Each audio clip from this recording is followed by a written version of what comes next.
بسم اللہ الرحمن الرحیم۔ السلام علیکم ورحمۃ اللہ وبرکاتہ۔ مولانا طارق جمیل کے بیٹے عاصم جمیل کا خود کو گولی مار لینے کے بعد بہت سے لوگ یہ پروپیگنڈا کر رہے ہیں کہ نماز پڑھنے سے سکون نہیں ملتا، راحت نہیں ملتی۔ اگر ایک مولانا کا بیٹا خودکشی کر سکتا ہے تو پھر جو ہے وہ دوسرے لوگ جو خودکشی کرتے ہیں تو ان کو بھی برا بلا نہیں کہنا چاہیے۔ سب سے پہلے آپ یہ بات سمجھ لیں کہ جو شخص بھی نماز پڑھتا ہے اور اپنے ذکر اذکار کی پابندی کرتا ہے تو وہ کبھی بھی خودکشی کی طرف نہیں جاتا۔ میں نے آج تک ایسا آدمی نہیں دیکھا کہ جو باقاعدگی کے ساتھ 5 وقت کی نماز پڑھتا ہو اور ذکر اذکار کرتا ہو اور وہ خودکشی کی طرف جائے، چاہے اسباب کوئی بھی ہو، روحانی ہو یا نفسیاتی ہو۔ خودکشی کا اقدام ہوتا ہی تب ہے جب انسان کے ساتھ جو معاملات پیش آ رہے ہوتے ہیں، جو سختیاں آ رہی ہوتی ہیں، جو مشقتیں آ رہی ہوتی ہیں، ان کی وجہ سے اس کا اللہ تعالیٰ پر اعتماد، یقین کم پڑ جاتا ہے، جس کے نتیجے میں اس کا صبر قوت برداشت وہ جواب دینا شروع کر دیتی ہے۔ اور قرین یعنی انسان کے ساتھ جو اللہ تعالیٰ نے ہر انسان کے ساتھ ایک شیطان مقرر کیا ہوا ہے، وہ وسوسہ کرنا تیز کر دیتا ہے۔ یعنی انسان اس شیطان کے وسوسے میں آنا شروع ہو جاتا ہے بہت تیزی کے ساتھ اور پھر وہ انسان کو ایسا ہم کلام ہوتا ہے انسان کے ساتھ کہ انسان کو خودکشی کے اوپر ابھارتا ہے۔ اب یہ خودکشی کرنے والا نفسیاتی ہے یا روحانی ہے، اس کا پتہ ہمیں اس کی زندگی اور اس کے حالات سے پتہ چل سکتا ہے۔ ہم یہ دیکھیں گے کہ یہ خودکشی کرنے والا کے اوپر نظر، حسد اور جادو کی جو علامات ہیں ان میں سے کوئی علامات پائی جاتی تھی کہ نہیں، اور کیا وہ روحانی مریض تھا؟ اگر تو وہ روحانی مریض تھا تو پھر اس صورت کے اندر ہم اس کو کی خودکشی کو یہ نہیں کہہ سکتے کہ یہ وہ خودکشی ہے جس کے بارے میں ہمارے پیارے نبی صلی اللہ علیہ وسلم نے فرمایا کہ یہ ہمیشہ ہمیشہ وہ جہنم کی آگ میں رہے گا اور جلتا رہے گا، بلکہ ہم یہ کہیں گے کہ وہ روحانی قتل کا شکار ہوا ہے، اور جس کے بارے میں ہمارے پیارے نبی صلی اللہ علیہ وسلم نے بتایا ہے کہ وہ جنات کے ہاتھوں جو قتل ہوتا ہے وہ شہید ہے۔ تو ان دونوں میں فرق کرنا بہت ضروری ہے۔ اچھا، یہاں پر ایک چیز اور میں بتا دوں کہ کئی ایسی حالتیں ہوتی ہیں جن کے اندر انسان کو کوئی تنگی کا سامنا نہیں ہوتا۔ یعنی آپ انسان کے پاس پیسے بھی ہیں، دولت بھی ہے، اور وہ دوسری شادی کرنا چاہے تو دوسری شادی بھی کر سکتا ہے۔ اگر ایک بیوی سے اس کا مسئلے مسائل خراب ہو گئے یا ایک کاروبار خراب ہو گیا ہے تو وہ دوسرا کاروبار بھی کر سکتا ہے۔ یعنی اس کی جو بھی نفسیاتی مسئلہ ہے، وہ کوئی جو بھی ٹینشن ہے جس کی وجہ سے وہ ڈپریشن میں جا رہا ہے، اس کو حل کر دیا جائے تو وہ بالکل ٹھیک ہو جاتا ہے لیکن جو روحانی مریض ہے وہ کبھی بھی ٹھیک نہیں ہوگا۔ آپ روحانی مریض کے جتنے نفسیاتی مسائل ہیں آپ ان کو حل کر لیں، یا جن کی وجہ سے اس کو ٹینشن لگی ہوئی ہے، ڈپریشن کا شکار ہے، آپ ان کو حل کر لیں، تب بھی وہ وہ خودکشی کی طرف جائے گا۔ اور اس کے کئی اسباب ہیں۔ روحانی مریض خودکشی کی طرف جاتا ہے، اس کے کئی اسباب ہیں۔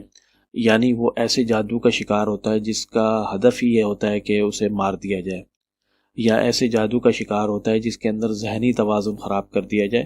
اور ذہنی توازن خراب کرنے کا، پاگل پن کا شکار کرنے کے بعد انسان کو وہ شیطان اس طرف لے کے جاتا ہے۔ اور بعض حالتوں میں ایسا ہوتا ہے کہ انسان کے ساتھ شیطان باندھ دیا جاتا ہے،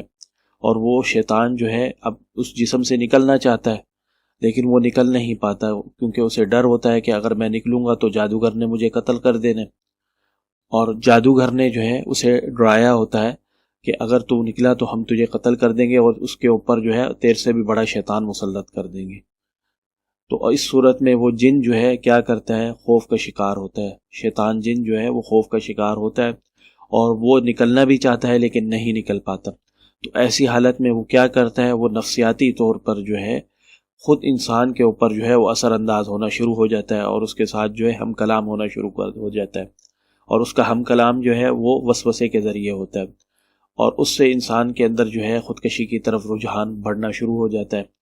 اور وہ دنیا سے مایوس ہونا شروع ہو جاتا ہے، اور اس کا دل کرتا ہے کہ میں خودکشی کر لوں۔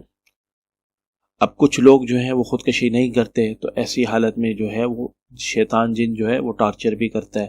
اور حملہ آور بھی ہوتا ہے انسان کے اوپر پھر انسان کو ایسے طریقے سے خودکشی کرواتا ہے کہ انسان جو ہے اس کو یاد ہی نہیں رہتا کہ میں جو کام کرنے جا رہا ہوں کہ اس سے میری موت بھی واقع ہو جائے گی۔ اور ایسے بہت سے واقعات ہوئے ہیں، اور آپ دیکھ سکتے ہیں کہ آپ حیران ہوں گے کہ اگر خودکشی کرنی تھی تو کوئی آسان سا طریقہ اختیار کرتے، ایسا طریقہ کیوں اختیار کیا جس کے اندر اپنے آپ کو اذیت دینا یا اپنی جو ہے بھیانک موت کا جو ہے واقعہ رونما کرنا۔ اس کی واضح مثال ہم سب نے دیکھی ہے، کس طرح ملتان کے اندر 3 نفسیاتی ڈاکٹروں کا جو قتل ہوا۔ ملتان کے مشہور ماہر نفسیات ڈاکٹر اظہر حسین نے ان کی بیٹی لاڈلی ڈاکٹر علیزہ جب سفر پر جانے لگی تو انہوں نے پسٹل کو ہوائی فائر کر کے چیک کرنا چاہا۔ وہ اپنی بیٹی کو پیار سے پنکی کہا کرتے تھے اور وہ ان کی لاڈلی بیٹی تھی۔ اپنی طرف سے وہ ہوائی فائر کر کے کمرے سے نکل کر باہر چلے گئے، اور پیچھے سے ان کی وائف نے ان کو بتایا کہ گولی تو آپ نے گولی جو ہے بیٹی کو مار دی ہے۔ اور جب انہوں نے یہ سنا تو انہوں نے پھر اپنے آپ کو بھی گولی مار لی۔ اور اس کے کچھ دنوں بعد جو ہے ان کے بھائی ڈاکٹر محب سلیم جو کئی ماہ سے ہسپتال میں داخل تھے، اور واپس جب گھر آئے تو تیسرے دن وہ پٹرول پمپ پر گئے اور وہاں سے جا کر پٹرول لے کر آئے، خود اپنی گاڑی میں بیٹھ کر گئے، اور اس کے بعد گھر آ کے انہوں نے اسے چھڑکا ہے، اور کچن میں جا کر جو ہے انہوں نے گیس کو اوپن کر کے گیس جلائی ہے، اور جس سے جو ہے پورے گھر میں جو ہے وہ آگ لگ گئی، اور آگ لگنے کے ساتھ جو ہے وہ آگ چلتے چلتے ان تک پہنچی، اور پہنچ کر جو ہے ان کی ٹانگوں سے پھر جو ہے پورے جسم کو جو ہے وہ جلا دیا۔ اچھا، ان کی پوسٹ مارٹم رپورٹ بھی یہی بتاتی ہے کہ ان کے اوپر والا حصہ جو ہے جگر اور دل کا جو حصہ ہے یا سر کا جو ہے وہ زیادہ محفوظ رہا، اور یعنی وہ اس طرح لگ رہا تھا جیسے کسی چیز نے ان کو پکڑ کر جو ہے زبردستی جو ہے خودکشی کروائی ہو۔ تو یہ 3 ڈاکٹروں کا واقعہ ہے، اور یہ وہ ڈاکٹر ہیں جو ماہر نفسیات تھے، ایک دن میں کئی مریضوں کا کئی 100 مریضوں کا علاج کرتے تھے روزانہ۔ اس لیے یہ کہنا کہ نفسیاتی بیماری کی وجہ سے انسان خودکشی کرتا ہے یہ ضروری نہیں ہے، اس کی کئی اور وجوہات بھی ہوتی ہیں، اور جن کے اندر روحانی امراض کا عمل دخل بہت زیادہ حد تک ہے۔ اب عاصم جمیل کی خودکشی کو ہم اس لیے شہادت یا روحانی قتل نہیں قرار دے رہے کہ وہ مولانا طارق جمیل صاحب کا بیٹا ہے، بلکہ اس وجہ سے قرار دے رہے ہیں کہ وہ حقیقت میں روحانی مریض تھا۔ عاصم جمیل ڈسلیکسیا کا مریض تھا، اور یاد رکھیں ڈسلیکسیا اوٹزم کے جتنے بھی مریض ہیں یہ حقیقت میں جو ہے یہ روحانی بیماری ہے، اور ڈاکٹروں نے اگرچہ اسٹیم سیل کے ذریعے ان بیماریوں کو مصنوعی طور پر کچھ حد تک کچھ مریضوں کے اندر وہ کم کرنے میں کامیاب ہو جاتے ہیں، لیکن مکمل ان کا علاج نہیں کر پاتے، اور یہ بچے جب جوان ہوتے ہیں تو پھر روحانی بیماری جو ہے اپنا اثر دکھاتی ہے بالغ ہونے کے بعد، اور شیطان اس وقت جسم کے اوپر جو ہے حملہ آور ہوتے ہیں اور جسم میں داخل ہو کر رہنا شروع کر دیتے ہیں۔ تو اس کا کیا نتیجہ نکلتا ہے کہ پھر وہ مریض جو ہے وہ ڈبل مائنڈڈ ہوتا ہے، اور اس کے اندر مختلف قسم کی نفسیاتی بیماریاں جو ہیں وہ عام نظر آئیں گی۔ شیطان جب ان کے جسم میں حملہ آور ہوتا ہے تو ان کو جھٹکے لگتے ہیں، ہاتھ پاؤں مڑتے ہیں، اور رات کو نیند نہیں آتی، اور مختلف قسم کے مسائل کا وہ شکار رہتے ہیں، اور کبھی سکسیسفل لائف جو ہے وہ گزار نہیں سکتے، اور ان کو کبھی بھی کوئی خوشی میسر ہو تو وہ خوشی ان کی عارضی ہوتی ہے، اور اس کو وہ صحیح طرح انجوائے بھی نہیں کر سکتے، اور سکون بھی ان کی زندگی کے اندر عارضی ہوتا ہے، جس کی وجہ سے اگر ان کی شادیاں ہو جاتی ہیں تو وہ شادیاں جو ہے یا تو طلاق تک جاتی ہیں، یا پھر ان کی زندگی کے اندر جو ہے میاں بیوی کے درمیان جو ہے اختلافات، جھگڑے اور ان تمام مسائل کا وہ شکار رہتے ہیں جو شادی کے بعد ہسبینڈ وائف کو جادو، حسد یا نظر کی وجہ سے لگتے ہیں۔ عام آدمی کو تو یہ نظر آتا ہے کہ یہ نفسیاتی مسائل ہیں، یا شوہر جو ہے نفسیاتی مریض ہے، نفسیاتی پاگل ہے، اور یا اسی طرح وائف جو ہے وہ نفسیاتی مریضہ ہے، لیکن حقیقت میں جو ہے وہ روحانی بیماریاں ہوتی ہیں، اور اس کی کئی اور علامات بھی ہوتی ہیں۔ خالی یہ نہیں کہ میاں بیوی آپس میں جھگڑ رہے ہیں، یا شوہر شکی مزاج کا ہے، یا بیوی جو ہے وہ بد زبان ہے، بد چلن ہے، تو اس کی وجہ سے ہم اسے روحانی مریض نہیں کہہ سکتے، اس کی کئی اور علامات ہیں۔ اسی طرح عاصم جمیل کا جو واقعہ تھا، اس کے اندر جو ہے کئی اور علامات تھیں جن کی وجہ سے ہم نے اسے روحانی مریض کہا۔ اور یہاں پر میں یہ بھی بتاتا چلوں کہ ہم نے اسے جو ہے شہید نہیں کہا، بلکہ ہم نے یہ کہا ہے کہ یہ روحانی قتل ہوا ہے، اور روحانی قتل کا جو ہے مریض اسے نبی صلی اللہ علیہ وسلم نے جو ہے شہادت کی جو ہے وہ بشارت دی ہے۔ اب کون شہید ہے کون نہیں یہ اللہ تعالیٰ جانتا ہے، لیکن یہ وہ موت نہیں مرا جو خودکشی کرنے والا خود سے جو مرتا ہے۔ دوسری بات یہاں پر یہ ہے کہ وہ الحمدللہ قرآن کو حفظ کرتا رہا تھا، سن سن کر جو ہے، اور اس نے 20 سے زائد پارے جو ہے وہ حفظ کر لیے تھے، لیکن اس کی بیماری کو نفسیاتی سمجھ کر اسے جو علاج کیا جا رہا تھا، جو میڈیسن دی جا رہی تھی، اس نے اس کے اوپر جو اثر کیا، اس سے جو ہے اس کی بالکل یادداشت جو ہے وہ چلی گئی، ذہنی توازن جو ہے وہ بالکل خراب ہو گیا، اور جو قرآن کے پارے یاد تھے وہ بھی بھول گیا۔ بجلی کے جھٹکے لگنے اور اسی طرح جو میڈیسن دی جاتی تھی اس سے کئی دماغ کے جو فنکشنز ہیں وہ معطل ہو کر رہ گئے تھے، جس کی وجہ سے جو ہے وہ روحانی طور پر جو ہے اگرچہ اللہ تعالیٰ کی عبادت سے دور ہو چکا تھا، اور یہ اکثر ہو جاتا ہے روحانی مریضوں کے اندر جو ہے، تو اس کی وجہ سے جو ہے وہ شیطان جو ہے وہ انسان کے اوپر غالب آ جاتا ہے۔ آپ اگر جادو کا شکار ہیں، یا حسد کا، یا نظر کا، یہ جو بھی آپ کے ساتھ بیماری ہے، اگر آپ باقاعدگی کے ساتھ ذکر اذکار کر رہے ہیں اور نمازیں 5 وقت کی پڑھ رہے ہیں، تو آپ کبھی بھی جو ہے وہ خودکشی کی طرف نہیں جائیں گے۔ تو اس لیے یہ کہنا کہ نماز میں جو ہے سکون نہیں ہے اور نماز پڑھنے والے بھی خودکشی کرتے ہیں، یہ بات ٹھیک نہیں ہے۔ میرے پاس ایسے مریض آتے ہیں تو میں ان کے گھر والوں کو صرف اور صرف یہی بات کہتا ہوں کہ آپ کوشش کرو کہ اس کو نماز کی طرف لے کے آؤ، اور جب تک وہ نماز کی طرف نہیں آتا تب تک آپ لوگوں نے ہم سے رابطے میں رہنا ہے، کیونکہ وہ شیطان اس کے دماغ کے اوپر قابو پایا ہوا ہے اس نے، اور وہ اسے نماز کی طرف نہیں آنے دیتا۔ ایسے کئی مریض ہیں جو نماز نہیں پڑھ پاتے، اور وہ کوشش بھی کرتے ہیں تو ان سے نماز نہیں پڑھی جاتی۔ اس لیے ایسے مریضوں کو جو ہے قرآن کریم سے دم کر کے روحانی بلاکج کو اس قدر ختم کیا جاتا ہے کہ وہ گرفت جو شیطان کی ان کے دماغوں کے اوپر ہے اسے کمزور کیا جاتا ہے، اور یہ علاج کنٹینیو چلتا ہے یہاں تک کہ وہ گرفت جو ہے ٹوٹ جائے۔ کئی دفعہ جو ہے کئی دن لگ جاتے ہیں، اور کئی دفعہ ایک ہفتہ لگ جاتا ہے، تو اس کے بعد جو ہے وہ مریض جو ہے آہستہ آہستہ نماز کی طرف آنا شروع کر دیتا ہے اور پڑھنا شروع کر دیتا ہے۔ اچھا، یہاں پر ایک بات اور میں بتا دوں کہ روحانی بلاکج کے اندر جو ہے شیطان ایسی بلاکج بھی کر جاتا ہے کہ انسان کے اوپر قرآن اثر انداز نہ ہو، کیونکہ اب یہ سوال بھی بہت لوگوں کے ذہنوں میں گردش کر رہا ہے کہ عاصم جمیل حافظ قرآن تھا اور اس کے باوجود جو ہے وہ روحانی مریض تھا، تو وہ اپنا علاج کیوں نہیں کر پایا قرآن یاد کرنے کے باوجود جو ہے؟ تو اس کا جواب یہی ہے کہ قرآن پڑھنے کے باوجود جو ہے شیطان ایسی بلاکج کر دیتا ہے کہ انسان جو ہے وہ قرآن پڑھے تو اس کے اوپر کوئی اثر نہ ہو، اور ایسا کیس میرے پاس آیا، بلکہ وہ اس کی میں نے ویڈیو بھی اپلوڈ کی تھی۔ ٹھیک ہے، وہ خاتون تھی 5 سالہ قاریہ عالمہ حافظہ جو ہے انہوں نے بھی اپنی بیماری کو یہی سمجھا کہ یہ نفسیاتی ہے، اور ڈاکٹروں سے علاج کرواتی رہی، میرے پاس آئی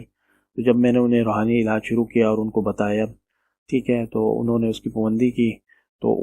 قرآن جو وہ پہلے بھی پڑھتی تھی جو ہے، لیکن جب روحانی علاج کی نیت سے پڑھا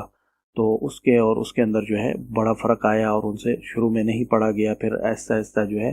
وہ پڑھا جاتا گیا، اور اس کے بعد ساری میڈیسن ان کی چھوڑ گئی۔ وہ میڈیسن جو ڈاکٹر کہتے تھے کہ ساری زندگی کھانی پڑے گی،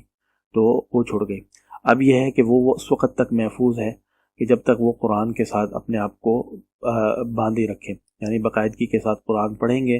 تو آپ کی حفاظت ہوگی، اور اگر آپ قرآن چھوڑ دیں گے تو پھر دوبارہ شیطان جو ہے وہ حملہ آور ہو جاتا ہے۔ تو اس لیے جب روحانی علاج مکمل ہو جائے تو اس کے بعد جو ہے نمازوں کی پابندی اور اذکار جو ہے وہ لازمی ہے۔ اچھا، اب یہاں پر ایک بات اور بتا دوں کہ نمازیں جو پڑھتے ہیں، اگر ہم نماز نہیں پڑھتے تو شیطان خود بخود ہم پر مسلط ہو جاتا ہے۔ آج یہ جو لوگ کہتے ہیں نا کہ اسٹریس ڈپریشن کا کوئی علاج نہیں ہے، ہر انسان ڈپریشن کا شکار ہوتا ہے، وہ ڈپریشن شیطان کی طرف سے ہوتا ہے، اور وہ شیطان جو انسان کے ساتھ رہتا ہے، جو اللہ تعالیٰ نے مقرر کیا ہوا ہے صرف وسوسے کے لیے، اس کا کام ہے صرف وسوسہ کرنا، تو جب انسان اس وسوسے کا شکار ہوتا ہے تو وہ ڈپریشن میں چلے جاتا ہے، اور اس ڈپریشن سے نکلتا کب ہے؟ جب وہ نماز کی طرف آتا ہے۔ یہ اللہ تعالیٰ نے سورہ زخرف میں بتایا قرآن میں، ٹھیک ہے، کہ جو بھی اللہ تعالیٰ کے ذکر سے غافل ہوتا ہے تو اللہ تعالیٰ کہتا ہے ہم اس کے لیے شیطان مقرر کر دیتے ہیں،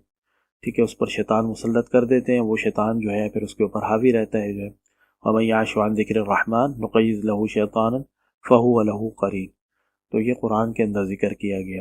اس لیے جو ہمارے پیارے نبی صلی اللہ علیہ وسلم نے کہا تھا بلال کو کہ اذان دو، ہمیں نماز سے سکون دو، تو نماز میں راحت اور سکون ہے، اور یہ ڈپریشن کا علاج ہے۔ اور جب تک چاہے نفسیاتی مریض ہو، روحانی مریض ہو، کہ وہ اپنے آپ کو صبح شام کے اذکار، سونے کے اذکار اور نمازوں کی وہ پابندی کرتا ہے، 5 وقت نمازیں باقاعدگی کے ساتھ پڑھتا ہے، تو وہ انشاءاللہ و تعالی جو ہے ان چیزوں سے محفوظ رہے گا کہ شیطان جو ہے اسے خودکشی کی طرف لے جائے یا قتل کی طرف لے جائے۔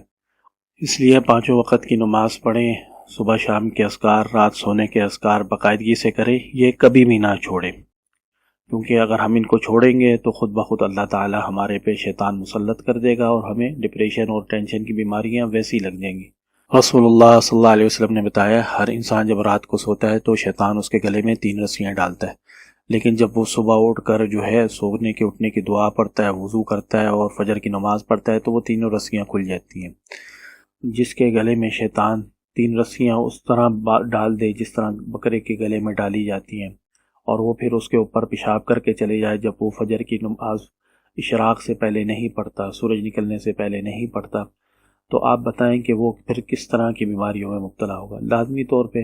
اس کے اثرات نفسیاتی بیماریوں کی شکل میں اس کے جسم پر رونما ہوں گے، اور وہ یہ سمجھے گا کہ یہ مجھے جو ہے نا ڈپریشن ہے، ٹینشن ہے، تو وہ پھر جو ہے دوائیوں کی طرف جائے گا، لیکن اس کا مسئلہ پھر بھی حل نہیں ہوگا۔ تو اس لیے جو ہے نماز میں راحت ہے، سکون ہے، جیسا کہ ہمارے پیارے نبی صلی اللہ علیہ وسلم نے بتایا۔ ہمیں اس بات پر جو ہے وہ یقین رکھنا چاہیے اور اس کی پابندی کرنی چاہیے، کیونکہ یہ صرف ہمیں دنیا کے لیے بھی ہمارے لیے بہتر ہے، اور آخرت کے اندر بھی جو ہے اسی نماز کی وجہ سے ہمیں جنت ملے گی۔ اللہ تعالیٰ سے دعا ہے کہ اللہ تعالیٰ ہمیں 5 وقت کی نماز جو ہے باقاعدگی کے ساتھ پڑھنے کی توفیق عطا فرمائے۔ آمین۔ السلام علیکم ورحمۃ اللہ وبرکاتہ۔